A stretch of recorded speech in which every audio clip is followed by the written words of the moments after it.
HCL take के नतीजे आए हैं, कैसे रहे और क्या है कंपनी का ग्रोथ आउटलुक, इस पर बात करने के लिए हमारे साथ है कंपनी के CFO शिव वालिया और CPO राम सुंदराजन। सर से बात करेंगे। सर नमस्कार, जी बिजनेस को आपने समय दिया, इसके लिए बहुत बहुत धन्यवाद। नतीजे में देख पा रहा हूँ, खासतौर पर अगर आप देखें तो जो डॉलर रेवेन्यू आई है ये अनुमान के मुताबिक ही है। क्या खास रहा इस क्वार्टर के दौरान डॉलर रेवेन्यू के लिहाज से?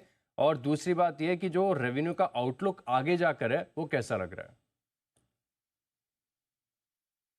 तो ओवरऑल रिजल्ट्स अच्छे आए हैं। अगले पूरे साल का हमने गाइडेंस जो थी वो पहले आपको याद होगा, पिछले क्वार्टर में हम दिया था 3.5% से 5%।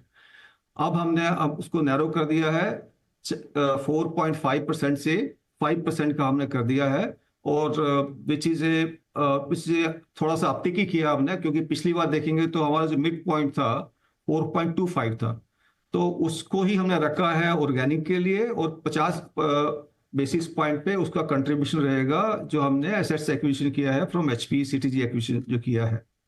तो गाइडेंस हमने जितनी है उसी उसको मेंटेन किया है। और मार्जिन्स का जो है हमारा, हमने लास्ट क्वार्टर में भी बोला था कि 18 से 19% के बीच में रहेगा, हम वही रखेंगे। और दूसरा ये है कि अगले क्वार्टर में हमने यही बोला है कि जो हमारा सीनियर मैनेजमेंट है उनका भी वेज हाइक का इम्पैक्ट आएगा 50 से 60 बेसिस पॉइंट, वो भी हमने फैक्टर करके फिर भी हमने 18 से 19 के बीच में मार्जिन रख रहे हैं। ऑल राइट, 18 से 19% के बीच की रेंज है।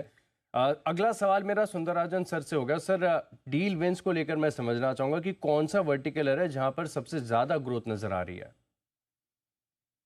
डील विंस और डील पाइपलाइन देखेंगे तो काफी ब्रॉड बेस्ड है। लाइफ साइंसेस हेल्थ केयर एक सेक्टर है, ऑटो एक सेक्टर है, पब्लिक सेक्टर एक सेक्टर है। ये छोड़ के बाकी सभी सेक्टर्स में ग्रोथ नजर आ रहा। तो इसलिए मैं जो ये कहूँगा कि हमारा जो अभी का जो डील विंस हुए हैं और जो पाइपलाइन है वो काफी ब्रॉड बेस्ड है। ब्रॉड बेस्ड डील की पाइपलाइन है। शिव सर, आपसे अगला सवाल है मेरा मार्जिन्स को लेकर। ऑपरेटिंग परफॉर्मेंस कंपनी की अगर आप देखें तो अनुमान से काफ़ी बेहतर है, क्या खास रहा है और आगे मार्जिन्स में कैसा फर्दर इंप्रूवमेंट आएगा?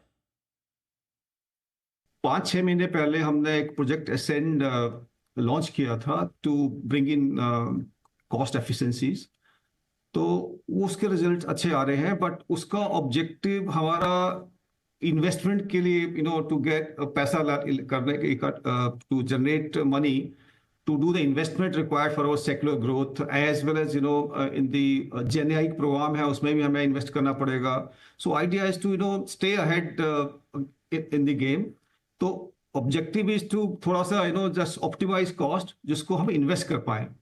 मार्जिन्स के बारे में यस, अभी मीडियम टर्म हमारा एस्पायर है कि 18 से 19 की बजाय 19 से 20 किया जाएगा, बट थोड़ा सा मतलब कि वो डिस्क्रिशनरी स्पेंड वापस आएगा। तो हमारा एक मानना ये है कि यस देन थोड़ा we will see some uptick, but at this stage हमारा यही फोकस है कि हमारा इस साल की गाइडेंस 18 से 19 है। जस्ट मेक श्योर दैट वो आराम से निकले। और अगले क्वार्टर जब हम मिलेंगे, जब हम अनाउंस करेंगे Q4 के रिजल्ट, तब then we will give guidance for revenue की भी गाइडेंस देंगे और मार्जिन्स की भी गाइडेंस तभी दे देंगे। ऑल राइट, शिव सर, एक चीज़ समझना चाहूँगा कि हेड काउंट एडिशन जो है इस तिमाही के दौरान अच्छा रहा है, क्या ये ट्रेंड अगले वित्त वर्ष में भी बरकरार रहेगा? 2000 के थोड़ा सा ज़्यादा हमने फ्रेशर हायर किए हैं, और 1 और 1000 के आसपास अगले क्वार्टर में प्लान है हमारा हायर करने का। बट हाँ, ग्रोथ वी आर इन्वायरमेंट देखेंगे थोड़ा सा इम्प्रूव हो रहा है, तो हमारा प्लान यही है कि अगले साल भी हम कंटिन्यू करेंगे, इससे ज़्यादा ही करेंगे इस साल जो किया है। तो वो रहेगा, हमारा प्लान है वो भी। अभी हम प्लान करने जा रहे हैं, इसी क्वार्टर में हम करेंगे प्लान कितने हायर करने। बट इस साल से डेफिनेटली ज़्यादा होंगे। बट हमारा एक और हमने अनाउंस भी किया था कि स्पेसिफिक स्किल की जो हायरिंग कर रहे हैं, ऐसा नहीं है कि नंबर गेम नहीं है हमारे लिए। हम अभी देखिए नई टेक्नोलॉजी आ रही है, Gen AI भी आ रहा है। और तो हमारा प्लान यही रहेगा कि जो फ्रेशर भी हायर करेंगे वो स्पेशलाइज स्किल के साथ हायर करेंगे। ऑल राइट, स्किल्ड फ्रेशर्स को हायर यहाँ पर किया जाएगा। राम सर, आपसे एक अगला सवाल है मेरा कि जो लॉन्च की पाइपलाइन आपने बताई भी इसके बारे में, Gen AI प्रोजेक्ट्स को ध्यान में रखते हुए कैसी लग रही है? जितने भी प्रोजेक्ट्स हमने इस क्वार्टर साइन किया है उसमें मोस्टली जेएनएआई का कंट्रीब्यूशन है। अम, सभी डील्स में यूज केसेस तो काफी नजर आ रहे हैं और क्लाइंट का इंटरेस्ट भी ये है कि पॉइंटेड सॉल्यूशंस मिले उन्हें। उससे उनका प्रोडक्टिविटी का बेनिफिट आ सकता है, उससे हमारा भी फायदा आ रहा है। तो काफी सारे यूज केसेस अभी आ रहे हैं। जैसे मैं अभी इंटरनल की बात करूं, HCL टेक के अंदर ही हम काफी सारे यूज जी केसेस डेवलप किया हुआ है। जी। जैसे रिक्रूटमेंट में है, हम्म। टैलेंट नेविगेटर करके एक जेएनएआई का सॉल्यूशन हमने अभी बिल्कुल। इम्प्लीमेंट किया है उससे। जी जी। शिव सर, मैं पूछना चाहूंगा, एक डील आपने पोर्ट ऑपरेशंस के मॉडर्नाइज को करने के लिए हासिल की है, कितनी इंपॉर्टेंट ये डील लग रही है और क्या आगे जाके और ऐसी डील्स आएंगी? जो हमने किया है तो लग रहा है कि जैसे सेड कुछ अब हमने माइक्रोसॉफ्ट की भी डील एक अनाउंस की, उसको भी देखिए, वो भी जेनेरिक से लेट डील है। तो इस तरह का मोमेंटम चल रहा है। हम इस अगले क्वार्टर में भी कंटिन्यू रहेगा।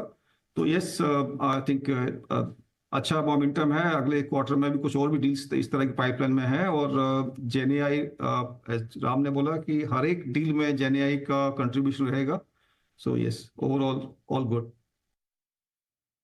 शिव सर, एक आखिरी सवाल मेरी तरफ से ये है कि जो क्लाइंट स्पेंडिंग एनवायरनमेंट है, क्योंकि यूएस में सरकार भी नहीं आने वाली है अभी 20 तारीख से, तो ये एनवायरनमेंट आपको कैसा लग रहा है फिलहाल?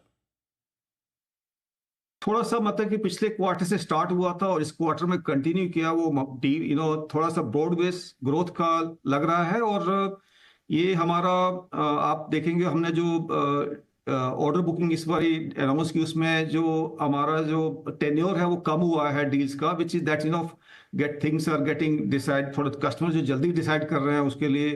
तो ये अच्छा मोमेंटम है, बट थोड़ा सा टाइम और चाहिए इसको, कि ये मोमेंटम जो चलता रहेगा अगले क्वार्टर, 3 4 5 क्वार्टर के लिए हो सकता है। आई थिंक अभी भी क्या है कि यूएस बिल्कुल। के जो कस्टमर है वो अपने बजटरी में भी जी। दे आर अपना डिसाइड कर रहे हैं। हम्म। पर एग्जैक्टली शुक्रिया आप दोनों का जी बिजनेस के लिए अपना कीमती समय निकालने के लिए और नतीजों के और ग्रोथ आउटलुक पर पूरी चर्चा हमारे साथ करने के लिए।